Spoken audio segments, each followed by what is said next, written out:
درېیمه خبره ورته کړې هغه امر دی، ورته وایي واحسن الی جارک، د ګاونډي سره د احسان کوه، د ګاونډي سره احسان کوه.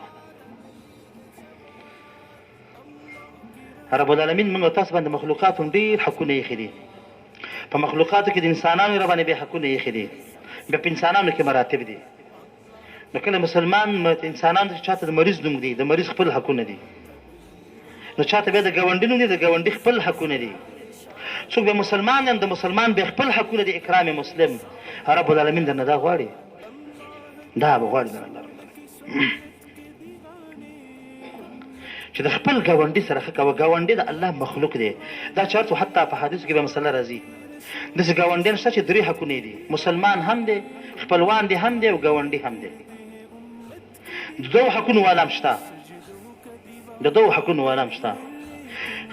د یو حق واشه حتی حدیث دا چې کافر دی خو ستا په ګاونډ کې د خپلوان دی څه کافر خو ګاونډي دی دی، د دې حق هم شته. ګوره حربي کافر نه دی، ذمي دی، ستا په ګاونډ کې اوسېږي، ده ته به ضرر نه رسوي. رسول الله صلی الله علیه وسلم فرمایي چا چې ګوره د ذمي سره کافر سره، هغه ذمي کافر چې د مسلمانانو په ملک کې اوسېږي او ذمه یې قبوله کړې ده، دا هم د دې ملک باشنده دی.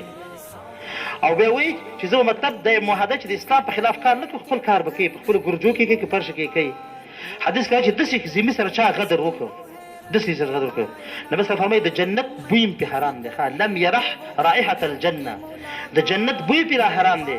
او نبي صلی الله فرمایي د جنت خوشبوی نه خبر استئ، د جنت نه د 40 کاله مسافه چې لرې سړی لاړ شي، دومره د جنت خوشبوی خوره ده، خو په دې انسان باندې بند دی.